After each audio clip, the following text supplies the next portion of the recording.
नरेंद्र जी, जिस तरीके से अभी मध्य प्रदेश की सरकार ने सरपंचों को वित्तीय प्रभार वापस सौंप दिए, आप कैसे देखते हैं इसको? क्या सरकार ने ठीक था या गलत था? केवल सुनिए, केवल इतनी सी बात मत पकड़िए। पूरे घटनाक्रम में सरकार ने पहले चुनाव कराए, जानबूझकर इस तरीके से चुनाव कराने की कोशिश की कि चुनाव हो नहीं। पता नहीं क्यों सरकार पंचायत चुनाव से डरी हुई थी। फिर उसके बाद उन्हें चुनाव को टालने के लिए कुछ न कुछ त्रुटि तो छोड़ी, पर वो त्रुटि इस तरीके की छोड़ी कि जिसमें उन्हें पूरे ओबीसी वर्ग की उपेक्षा कर दी। फिर रोस्टर ख़त्म कर दिया, रोटेशन प्रणाली को ख़त्म कर दिया, जो कानून के अनुसार काम नहीं किया, जानबूझकर। अब जब आपको लगा कि इसमें तो बड़ी बदनामी हो रही है, तो आपने फिर पलटी पीछे खाई और आपने कहा कि नहीं, चुनाव निरस्त। तो अध्यादेश क्यों लाए?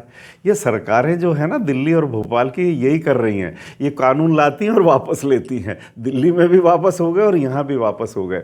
अब रह गया आखिरी सवाल कि सरपंचों को आहरण के अधिकार दिए।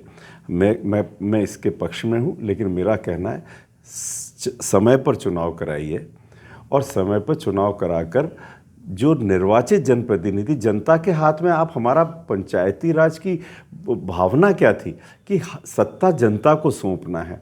आप ऐसा नहीं कर सकते कि जिस व्यक्ति का टर्म खत्म हो गया, आज आप पंचायतों कर रहे हो, कल आप तो विधानसभाओं का कर लोगे, ऐसे मंत्रिमंडल का कर लोगे। ये उचित नहीं है।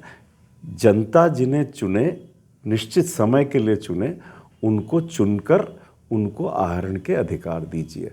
अब इसमें होना यह है कि जिसको अधिकार दिए हैं वो भी एक आधी अधूरी मानसिकता में है। उसको वहाँ से दोबारा चुनाव लड़ना है या नहीं लड़ना, उसे पता नहीं। और प्रशासन भी इसका जिस तरह दुरुपयोग करता है, उस छिपी हुई बात नहीं है किसी से। तो मैं समझता हूँ सरकार को ईमानदारी से सारे वर्गों की, ओबीसी सहित सारे वर्गों की के हितों का ध्यान रखते हुए जल्दी से जल्दी चुनाव कराकर जनता के द्वारा चुने हुए प्रतिनिधियों के हाथ में शक्ति सौंपना चाहिए। मतलब आप स्वागत करते हैं सरकार का जो वित्तीय अधिकार सरपंचों को दिए हैं? आपने कहा मैं पक्ष में हूँ, अच्छा किया। आप मानते हैं सरकार ने अच्छा काम नहीं, किया? मैंने ये मैंने क्या कहा? सवाल है अरे आपसे। आप मेरा लंबा जवाब सुन लो। मैं आपसे सिर्फ ये कह रहा हूँ कि हाँ, निर्वाचित जनप्रतिनिधियों को सत्ता मिलना, अधिकार मिलना सही है, लेकिन आप चुनाव को एक बहाने से और दूसरे बहाने से कब तक टालोगे?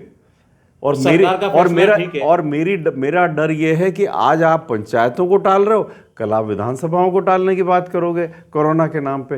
तो मेरा ये कहना है कि सरकार की कहीं कमजोरी इसमें दिखती है। अब ठीक है, सरकार की मजबूरी है, तो जो निर्वाचित जो सरपंच थे जिनका टर्म खत्म हो चुका है, उनको आपको देना ही थे।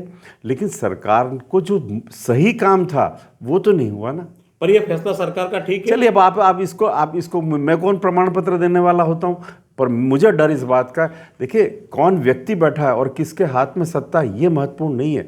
हमने प्रजातंत्र की मूल भावना को जिंदा रखा है कि नहीं, ये महत्वपूर्ण है। हमने जनता के अधिकारों को सुरक्षित रखा कि नहीं, ये महत्वपूर्ण है।